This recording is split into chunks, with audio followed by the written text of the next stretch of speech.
આણંદમાં વિદેશ જવા ઇચ્છુક લોકો સાથે છેતરપિંડી કરતા પિતા પુત્ર ઝડપાયા છે। વિદ્યાનગર પોલીસે જુદા જુદા 3 કેસોમાં 1 કરોડથી વધુની રકમ અને 1 કરોડથી વધુ છેતરપિંડી કરનારા આરોપીને દબોચી લીધા છે। આરોપીઓએ ફરિયાદી મૌલિક શાહ પાસેથી 71 લાખ રૂપિયા, ગિરીશ મકવાણા પાસેથી 15 લાખ અને મિલનકુમાર જાની તથા અન્ય લોકો પાસેથી 16 લાખ મળીને કુલ 1 કરોડથી વધુની છેતરપિંડી અહીંયા સામે આવી છે। વિદ્યાનગર પોલીસ આ કેસમાં આરોપી સુનિલકુમાર મદનલાલ શેઠિયા અને ધાર્મિક શેઠિયાની ધરપકડ કરી છે।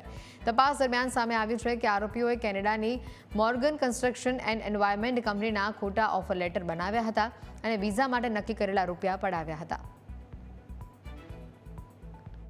ગુનામાં સંડોવાયેલ સુનિલકુમાર મદનલાલ શેઠિયા તથા તેના દીકરા ધાર્મિક સુનિલકુમાર શેઠિયાને તારીખ 16/5/2025 રોજ એરેસ્ટ કરી અને નામદાર કોર્ટમાં રજૂ કરી આજ તારીખ 19/5/2025 સુધીના રિમાન્ડ મેળવવામાં આવેલા છે।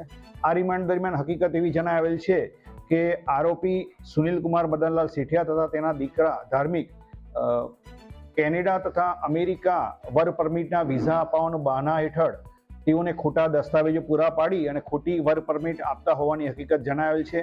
આ અગાઉ તેઓએ અન્ય પણ સાહેદો સાથે છેતરપિંડી કરેલી છે અને તેના ગુનાઓ રજીસ્ટર કરવામાં આવેલા છે। આ ગુનાના કામે તેઓએ કુલ 16,22,500ની છેતરપિંડી કરેલી છે અને તેઓને આ ગુનાના કામે એરેસ્ટ કરવામાં આવેલા છે।